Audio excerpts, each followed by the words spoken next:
we have our guest. I see just sitting in the waiting room. Maybe we can bring him in. You know him as DJ, or no, you know him as Yukon Strong if you follow him on social media. He's DJ Sumanik. DJ, thanks for coming on the show. I'm so glad you agreed to do this. When we talked about having a Yukon election live stream, they're like, who should we get to come on the show to talk about it? Almost like, what do you mean? We know a guy. Yeah, we know a guy. He's got Yukon in his name. He'll tell us everything we need to know. So I'm glad you agreed to come on the show. Why don't you, for people who, I don't know how they don't know, but for people who are, maybe you're new to them, give us the Coles Notes version of who and what you are. Well, I'm a born and raised Yukoner. Been on the forefront of, I guess, fighting for firearm rights in Canada for quite some time now. And that's kind of what started me getting me more politically involved, because as most gun owners know across Canada, once Trudeau got in, he started harassing us, bigoting us, looking to infringe our rights however he possibly could, and use us as a scapegoat to try and stoke fear and help him win elections. And since then, I've realized that it's not just firearm rights that are at stake in Canada anymore. It's basically all of our rights and the future of Canadians as a people, in my opinion, at this point. Mm-hmm. And I'm been starting to dabble my feet in the water with Albertan independence movement. And my family runs an outfitting area in northern BC. I'm an avid hunter, fisher, firearms activist, and I've had enough of the Liberals too. So if we leave, should Yukon come with us, or would you just relocate to northern Alberta? Well, I won't be chased out of my home by communists, is where I'm at. And such a good answer. In the early 2000s, there actually was a very strong independence movement in the Yukon. There was very real talk about it in the communities and stuff. The Yukon has changed wildly since then. Sure. But I think for now, the focus should be on Alberta, and you guys got to do your thing first. And I'm hoping next summer to come down and try and help out with that a little bit. And help out the Alberta Prosperity Project, and talk to people on the streets and help them realize what an incredible opportunity it is for you guys. And the Yukon separating someday, that's a we gotta start with the basics. We got to start with Alberta before we even go down that road. And I certainly would be in favor of it, but it's not just my decision, it's my entire province's decision. So yeah, well, I suppose it's incumbent upon Albertans to show everybody else what can be done. I want to ask you, and we'll talk about firearms rights in a second, but what are the issues? Like, what are the real issues? Like, because you could drill down and see what the CBC says are the issues for Yukoners, but what are the real issues facing Yukoners right now? Well, I would say the number one problems that you're going to be able to talk to anyone in the Yukon about, regardless of affiliation, is going to be housing, cost of living, and healthcare. So right now, about 25% of the Yukon does not have a healthcare provider. Like, that's kind of an astonishing number. Oh. And, I personally know people that have been living in their car off and on now for 2 years. There's been I would say a slight bit of relief in the housing front, just because of the housing bubble starting to pop a bit. But realistically, the bottom line is the Yukon needs to build, I think it's about 450 homes a year to meet the current population growth. And we're not even anywhere near that. Since 2015, when the Liberals got in, this is an astonishing figure. I just looked it up. The government employment rate was 7,900 government employees in 2015. As of now, it's 11,131. So that is a 40% increase in the size of government in the Yukon since the Liberals Okay, have I taken just want to over. put this into an incredible bit of context here. There are about 45,000 people in all of the Yukon. That means 1 in 4 people work for the government. That is absolutely unsustainable. No, it's actually 47.4% as of the latest census works for the government now. Oh my It's God. crazy. And so So what your Liberal government would do then is trot its job stats out and be like, look how great we're doing with Right. our employment numbers. Meanwhile, all of their employment numbers are because of government jobs that have been created. well, yeah, that's sort of what the federal Liberal playbook has been too. Sure. The NDP did it Mhm. here too. Yep.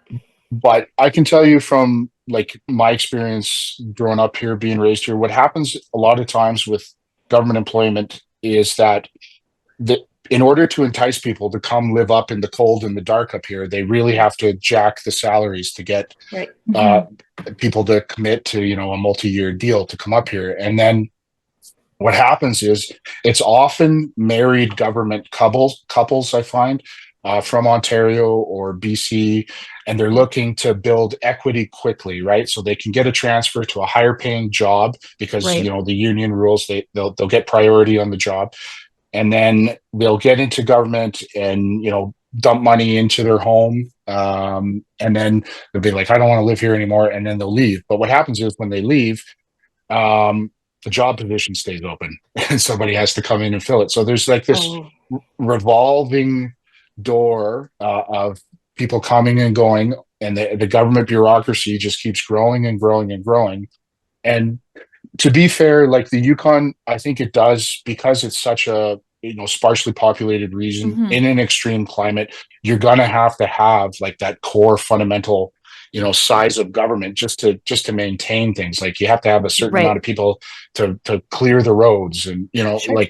like so we're gonna have a higher government population, but um really over the last decade it's gotten out of hand. There's like every morning at 8:30 when all the workers go to work, there's this massive traffic jam that goes downtown. Like you're like sitting there for like 15 minutes just to go a couple of blocks.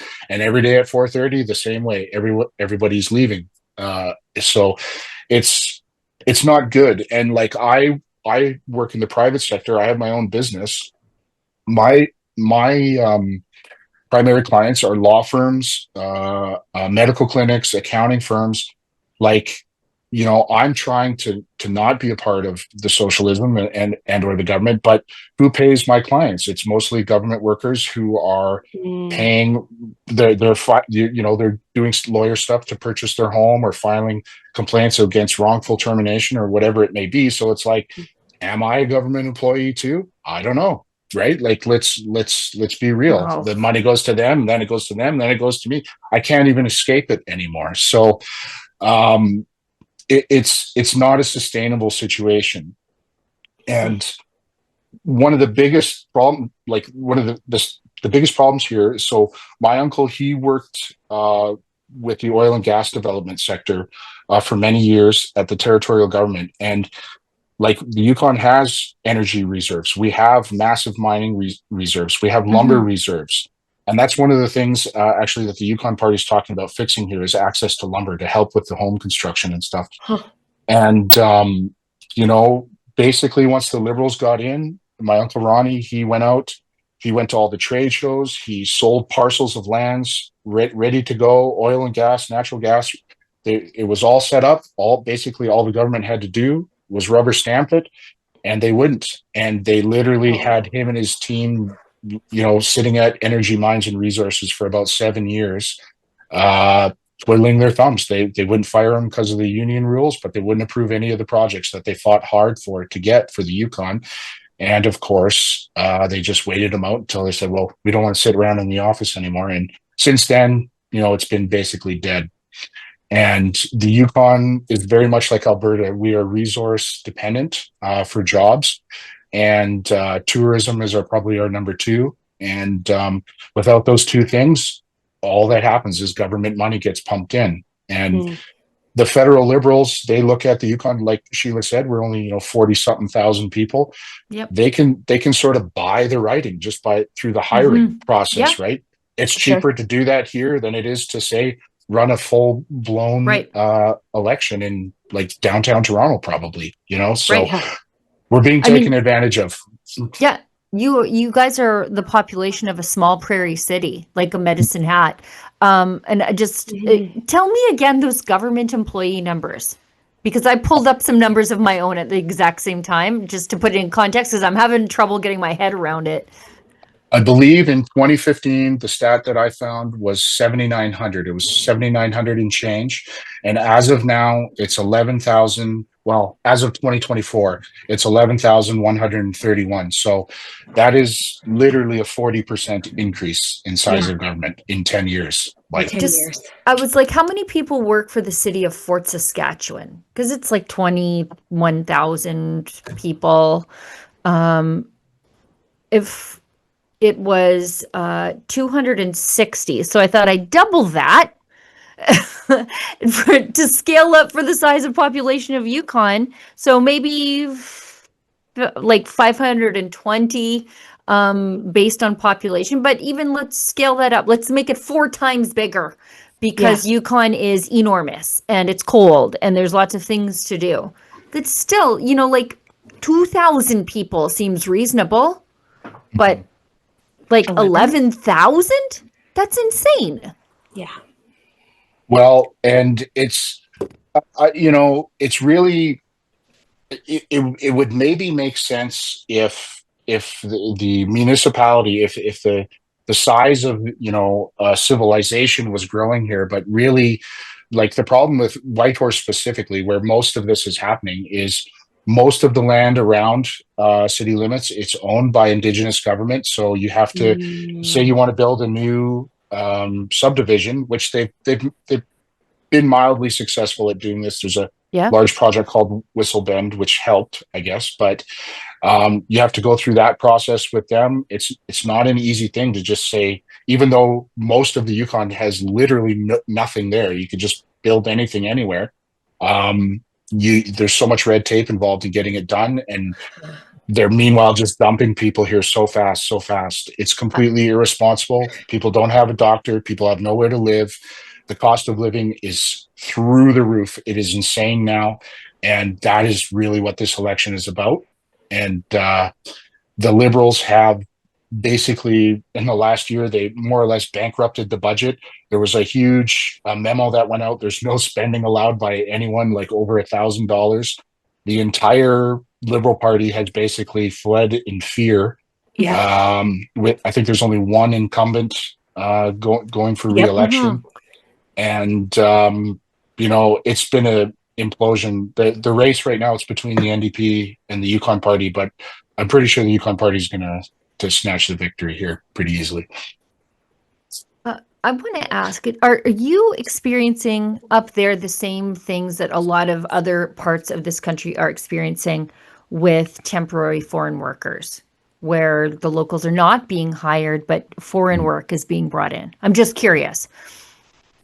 Basically, the Yukon and Whitehorse specifically, were kind of like a microcosm of what the Liberals are doing at the federal scale. Ugh. And what happened actually last year is the Liberal Premier, Ranj Pillai, I know him, he had to freeze the temporary foreign worker program Good. because Mm. they're like, this is a Liberal doing this. Let's keep in mind, like, that's how extreme the situation has gotten in here. I think we were like one of the first, or if not only, regions of Canada who froze the TFW program. And I looked up the stats on that. We get about so here's the comparison. So in 2015, we were getting about 250 per year. The latest stats they've been showing has been averaging 250 to 300 temporary foreign workers per quarter. So again, Quadrupled your immigration. Yeah. where are they going to live? Like, Right. I was shopping for a home. It took me 2 years before I got a home that was within my price range and that I was able to buy. I bought a property outside of city limits, and the first home I bid on when I was at that stage of my life, the listing was for 699,000, and I bid 820,000 with $100,000 down and no conditions on the property, and I came in fourth. So, Holy Hannah. Holy. So the competition for housing is just oh, insane. it's insane. And that's not just because of the population, although that's the major factor. We also have a lot of outside investment firms from Calgary. They see this, they look for situations around the nation where the housing market's hot, hot, hot, where there's this tight competition, and they come in and they hold on to things and then flip it for a profit over time, Right. right? Or Hmm. use it to hide money so that it doesn't evaporate through inflation. Right. Doing the old Talib Nur Mohammed move. Yes, Flipping your exactly, house. exactly. Oh, Flipping good your house grief. and yeah, Yeah. flipping your house and hurting inflating the property values for everybody else trying to enter the market. Hmm. Um, Lise?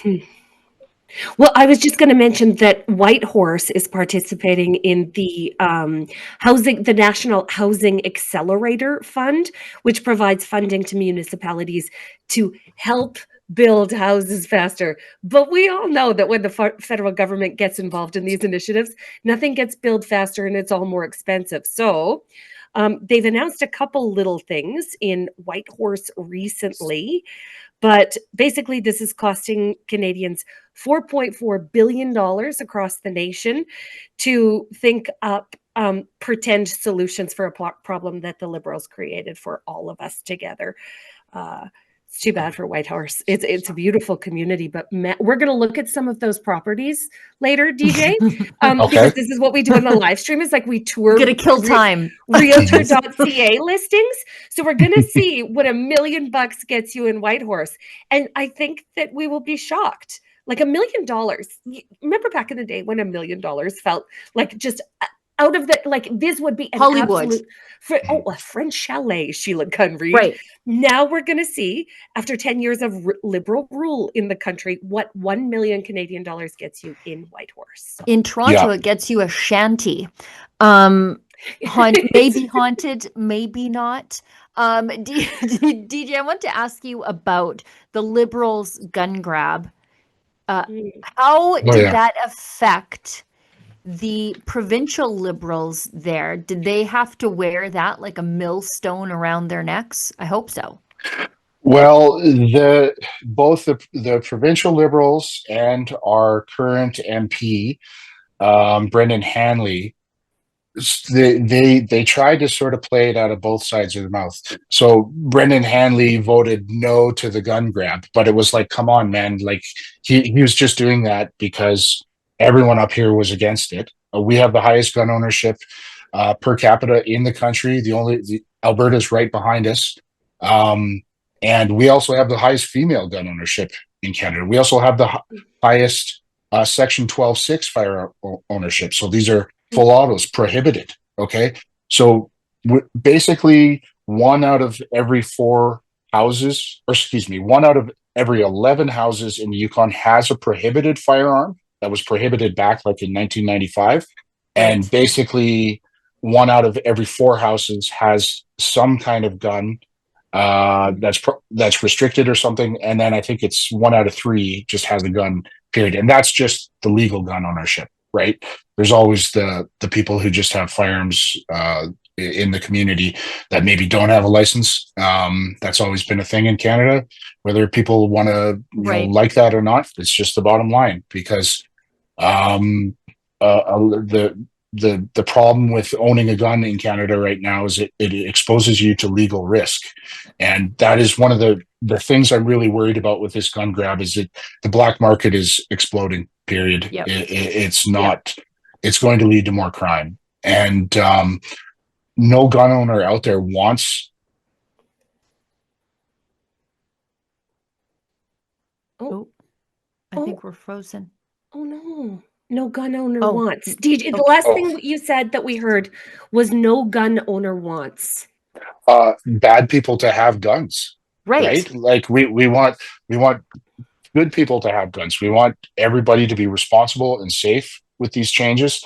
And I don't see that happening now. There's always going to be a demand for firearms, and the government choosing to isolate a corner of the market for confiscation is just going to lead to more illegal guns coming across the border, especially when they don't do anything about the border. It's Mhm. just self-inflicted pain on the entire nation. So, um, some exciting things, with the Yukon Party up here. Curry Yeah. Dixon I've been talking to him for a couple of years now on this. I first approached him, it was actually around a bonfire. At a celebration of life for a mutual friend. And he recognized me from social media, and we started chatting. And I said, "Hey, listen, man, we got to do something. They're going to come up here for the gun soon. We got to take some steps here." And he said, "You know what? Give me a call tomorrow." And from there, I sent him all the statistical data, all the sort of the lay of the land, and he was incredibly responsive, and he's followed through on every commitment every step of the way. So um, we just had a meeting last week with all the stakeholders there. Donovan Dewis from Canadian Access to Firearms was there, and sort of the key takeaways from that meeting were um, the development of the Yukon Firearms Act, which will be a similar firewall to um, what Alberta. Alberta and Saskatchewan have done, Mhm. but it's a bit different for us because we're a territory. So this is kind of like the legal Wild Mm. West. Some people will say you can't do it. Some people say you can. The bottom line is nobody knows. So we're just going to do it and find out. Um, we're talking about potential firearm safety in the school curriculum. Love Um, it. we're going to, well, Nice. we already have hunting programs in the school curriculum, right? We do too. Yeah. Yeah, so we have bison hunting, right? So the gun comes along on the trip to go harvest this bison. So don't you want the kids to know safety around firearms if they're going to be around a gun? Like, it just doesn't make Yeah. sense, right? Right. And it the the sort of polling around this and the discussions with the community about this is wildly popular. Basically every parent up here loves their kids in the outdoor programs, wants them to learn how to hunt, things like this. It's a huge part of the Yukon way of life, and I think if he goes ahead with this, it will be great and very popular for him. We talked about investigating Yukon only firearms licensing. Yukon has its own driver's licensing. Why can't we have firearms licensing? They're talking about potential legislation to prevent municipalities from banning or confiscating so that we don't have this multi-layer runaround, Right. anyone trying to cut out his knees. Potential wilderness handgun carry, and of course, a chief firearms officer for the Yukon. These were all topics that were discussed, and we're going to be looking at in the future. And another interesting one is a potential development of a Yukon Firearms Advisory Council. So we have that at the federal level. So there's sort of a liaison to help advise not just the current government or the incoming government, but all future governments on a direction that the communities want to take with regarding firearms ownership. And if that happens, I'll definitely be seeking a position on that board, absolutely, to try and make sure that our voice is heard and we're not following dictate by Ottawa. Sure. Sure. Influencing the policy in the Correct. Yukon. Yeah. Yeah. Well, and it can be done. That's what we're doing in Alberta. It's what they're doing in Saskatchewan. Saskatchewan's Yep. actually, I think, being a little bit more creative than we are by creating an agency to license the gun grabbers and then saying, by the way, we haven't funded that agency, so we won't be making any approvals, which I think is just the Yeah. cleverest They've thing ever. technically followed all the rules, but also not funded the agency that's going to do the work, the dirty Yeah. work of the federal government. Like, it's kind of brilliant, a good workaround. You should consider that for the Yukon. Yeah, Yeah. that's along the lines that we're going to do is we're going to put the levers of power over confiscation in the hands of the territorial government.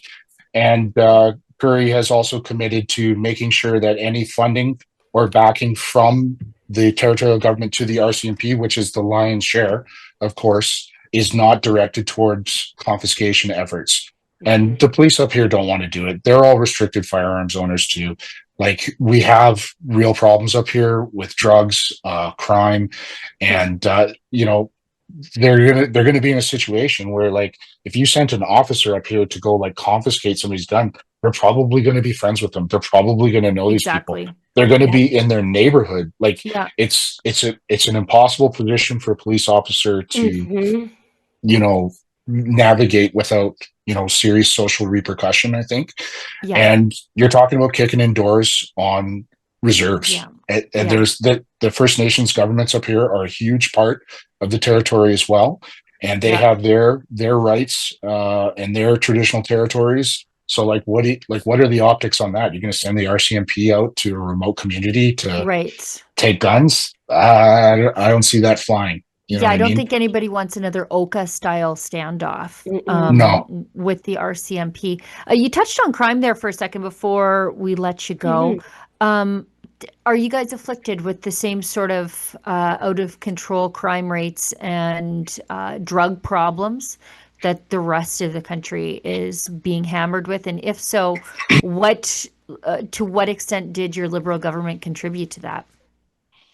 Well, I would say that I went down to BC this summer, Oh uh, gosh. and it was heartbreaking to see what's going on. There's like Isn't people it? passed out on their face, you Ugh, know, defecating themselves in the streets, yeah. like barely clinging to life. Like it was horrible.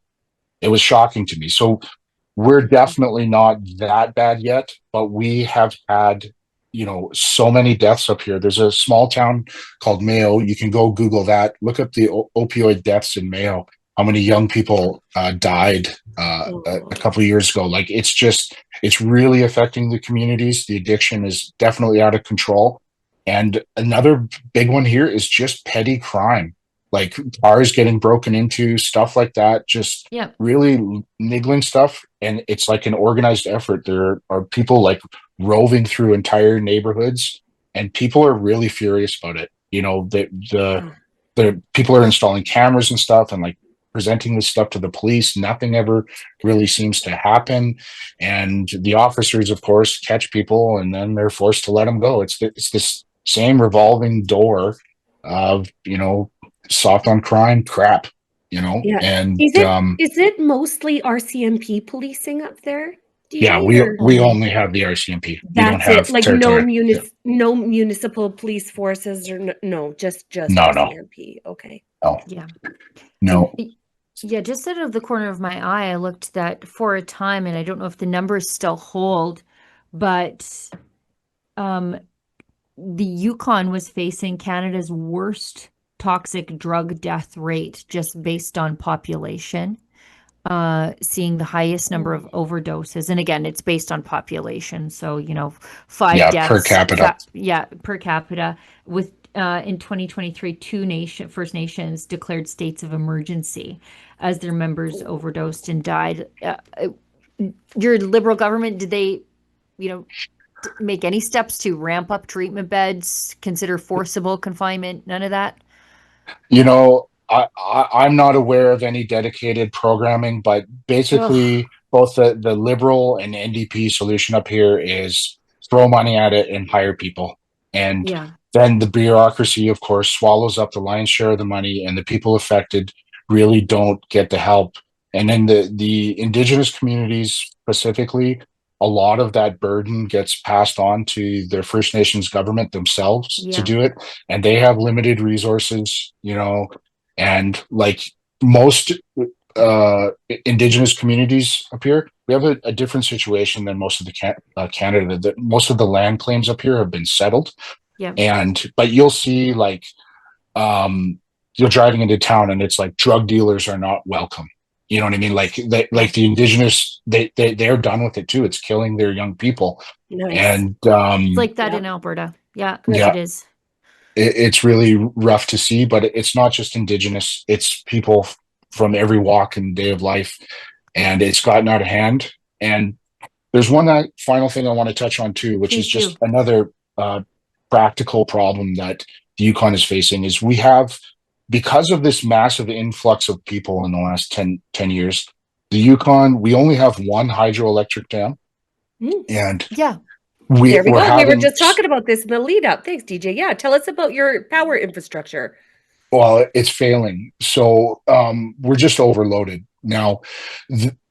Since this, like, Whistle Bend was the community I talked about where it's a subdivision. They're putting in all these new houses. The mandate there, because of the Liberals, was all of the houses had to be electric heat. No fireplaces allowed, Oh my no oil God. heating, only electric heat. Could you So imagine trying to survive in the Yukon without a fireplace? Canada, could you Or imagine? oil heating and then not having a functioning electric grid to support It's the oh my goodness. it's a subarctic climate, and that's the priority. Oh, Wow. yeah, unforgivable. There's a reason they're not looking like they're gonna do too good tonight, but continue, DJ. Yeah. Yes, sorry, go ahead. okay. So this is where, so that's bad, right? Yeah. We bring a whole bunch of people here, and then we mandate all the new homes to have electric heat. So we just dump this massive increase on the grid, and the dam has been overloaded. It's been running over capacity for years now. So what do? They bring on natural gas generators and diesel generators to supplement the thing. So they don't actually even affect the carbon footprint, so to speak. If No, you what if you care about that. Right. yeah, exactly, right. So they're going to have to truck all this fuel up here and everything. Like, we don't have our own way to get the fuel. So, like, it's not actually a net climate, savings. Right. Um, anyways, so it's completely foolish. And now, basically, to meet the demand, we're going to try and tie into the BC grid, and the result of all this, shenanigans, is that next year, basically, they're planning to increase electricity rates by 34%.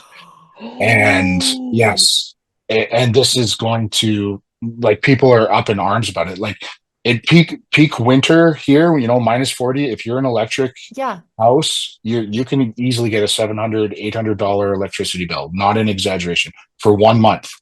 And so now you're talking about increasing that by 30-35%. And, well, it's 34%, I believe, is the number. So the You're Yukon looking Party at is over going a to do thousand away with that. bucks. Yeah. yeah. That's And abuse. That's abuse for the climate you live in. it's crazy. It's one of the reasons I moved out of city limits. I got my own rural property now. I have unlimited firewood around my house, Yes, you do. Yes, you're a and wood burner. yeah, I have electric, excuse me, and oil as a supplement because I work out of town all the time, so I can't Sure. keep the fire going when I'm not there. Right. But I can tell you, like, since moving out of Whitehorse, I would say my total energy costs, like electric, purchasing firewood, purchasing fuel, I pay about 3,500 a year in total. I would say when I was in Whitehorse, it was like 3,500. Between November to January. Oh my Like God. it. Yeah, That's like 12 grand it's a year, 15 yeah. grand a year. That's Yeah, horrific. like, if you got oil and electric heat in your house, you're screwed. You're screwed. Ugh. Like, and there's nothing you can do. It's -40 outside. Right. So Right. And your pipes um, freeze. Like if you don't, correct. and it's not like you can be like, okay, well, I'm not home. I just won't have the heat on. You have Yeah, to have the heat on. Your pipes freeze. And then yeah. Yes. your house is destroyed. Oh People my can God. die easily. Yeah. Yep, for sure. So yeah, we're really hoping for a big change in government up here. I am. You know, the Yukon Party there's no perfect political party, Nope. right? That's right. But I think that Curry has heard the writing on the wall. He's looking to make some changes that I think will significantly, uh, you know, really help Yukoners with respect to cost of living. Oh, there's one other thing too. The NDP up here, they put in a rent control policy. Oh, Mm. no, that's how you have no builders. Well, exactly. And what happened was they basically they made it so that the only way to increase your rent was you would have to evict your tenant, then do renovations, and then you could raise the rent on the new property. So this basically had a gun to the head of every homeowner.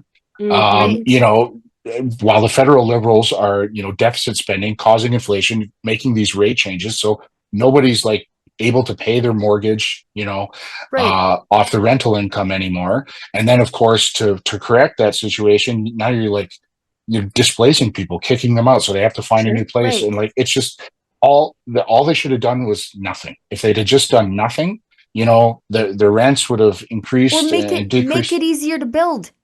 That's how Yes. you get more supply. You make it Or easier to build. But when you bring in rent control, the Mhm. builders, the investors, the people who just want a second property as an investment vehicle, they say, no, no, thank you. I'm not doing that, because you're stuck footing the difference. Yeah. Yes. So everybody's been affected by that. Everybody's faced the consequences of that, homeowners and renters alike. The power thing, like nobody can afford a 30% increase in electricity next year. No, Like it's insanity. So I'll be pretty surprised if Curry doesn't win tonight, but never say never, right. But this is the beginning of a turnaround. I'm hoping for the Yukon to get back to some sanity, and build a firewall against federal gun confiscation. And I think that if he is successful here tonight, that this idea will spread to the other territories as well. Once we pave the way, the Northwest Territories, they're not going to want a gun grab up there. Nunavut's not going to No, want a gun grab up there. They got polar bears, man. Polar bears right. actually hunt human beings. They do. Like Yeah. it's just silly. So Yeah. um, we'll see what happens, but I'm feeling positive now. And one final note I would like to say to all viewers right now is that over the last few years, so many terrible things have happened in our country. There's been a lot of frustration, and conservatives, we've gotten really good about complaining about it, about rage farming, and about bringing attention to the issues. And while that's good, and it's helping people realize that how Canada is structured, how our governments are structured, there's something wrong with it. And, we need to correct that, but it's also an indicator that we need to stop being reactive. Like by the time you're mad about something, it's too late. Right. And I've spoken to several of the MLAs up here and said, you guys need to not only correct the problems that the Liberals have brought upon the territory, but you have to start governing for the future. You have to Yeah. start putting in proactive legislation to make sure this never happens again, Danielle Smith. and we stop them before it can start. That's right. Yeah, govern for the future, not for the now. That's what I think Danielle Smith is doing here in Alberta. I want to ask you one last question. Predictions for tonight. How many seats do you think the Yukon Party is going to get?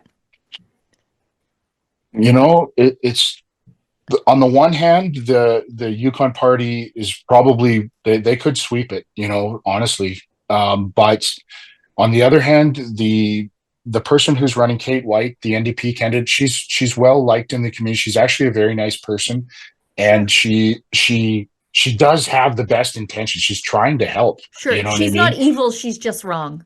Yeah. Correct, Right. correct. Yeah. She's just wrong. If we elect her, we're gonna get more of the same. More of the Mhm. same. What we've had is a disaster, so we have to move away from the disaster. And I think that the NDP will cling to a few seats, but I wouldn't be surprised if the Liberals are wiped completely off the map in entirety. So we'll see what happens. My prediction, 17 seats for the Yukon Party. Oh, sorry, number, yes, Yeah, give me a 17. number. So there's 21 total, I believe. Yep. So I'm going to say 16. Okay, I'm writing it down. Okay, Yeah. let's see what happens. Okay, DJ, thanks so much for taking the time. We sort of popped it on you and you agreed, so I appreciate that. Glad we got to talk again. It's been far too long. Tell people how they can find you and see some of the things that you're talking about. I'm on X. I go by the handle Yukon Strong, and I haven't been as active lately as I normally am. I've just been trying to take a bit of a breather from social media. It's a Smart. stressful area. Yeah, yep. But moving forward, particularly with Alberta independence, I'm going to be ramping it up again. And yeah, I will engage with anyone on any issue. I'm not afraid to speak my mind, and I am not, like I said, going to be chased out of my country by communists. And I want to say two thank yous to the ladies here. This whole podcast or webcast, excuse me, you guys have referred to the territory as the Yukon. Most of the outsiders up here, they drop that they just say in Yukon, and that's not how Yukoners pronounce it. Oh. So It's the always? I'm very proud of you girls. Oh, You thank you you. you said it correctly, and every Yukoner watching this will appreciate you furthering that Oh, nice. language. It's Oh, it's the it's the folks from down south. They try to co-opt the away. So it's the Yukon. Everybody remember The that. we Yukon. won't snatch your the from you. You know, Thank you. Lisa's from Saskatchewan, and I'm from Fort Saskatchewan. And Oh, people from the prairies have a very distinct way of saying Saskatchewan versus people from outside of the prairies. It's They also how you know. Yeah. Yes, it's a Say it tell. It's wrong. a tell. They say it Now we'll wrong. be able to fit right in the Yukon when we go The road tripping up Yukon. there, Sheila. Yes. They Yes. won't know that we're not they'll just assume that we're locals. Sure. yeah, yeah, yeah. If you Sure. guys ever come up here, be We sure to will. let me know. Oh, I'll you'll be the be. We're first gonna. one to know, Yeah, DJ. yeah. First. Don't come in the winter. You'll freeze your ass No, off. no, no. We're Well, gonna. actually, in February there's a pretty good party. It's called Rendezvous. That might be fun. But come in the summer. We'll go to the gun range. I can show you around, dirt What? biking, quads, whatever you want to do. It's like you're It's like talking I never left home. Yeah, speaking exactly. our language, DJ. You're just luring us to the Yukon. Look at It, you. You in, We should be on the tourism we're board. ladies who camp on the weekends. We have oh, our awesome. yeah, Lisa's a van lifer and I'm a trailer lady. And we Okay. just we do our little lady thing on the weekend. So we might just do it all the way up to the Yukon. But we If are due for like a massive road trip, Sheila. So this would Yeah, we are. actually be perfect.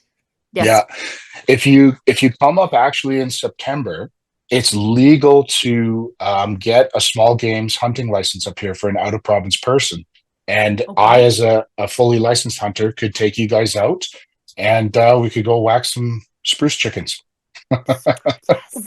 This is our Yes. carnival cruise, Sheila Gunn Reed. What Right. he's Right. describing here Right. is our carnival cruise. We'll go hunting. Some We'll ladies go drive to to the Yukon. Cabo. Yeah, yeah. I've actually never been to Mexico. I've been all over the world, but never to Mexico. Eh, You're not missing much. no, You're Yeah. it's okay. fine. Yeah. You can drink coconut drinks anywhere. Uh, let's say bye to DJ. Thank you so much, DJ, for coming Oh, on the show. so We'll good. talk soon, and we will take you up on your offer. Okay. I promise you that. Let's hit an ad break, and then we'll come right back. Thanks.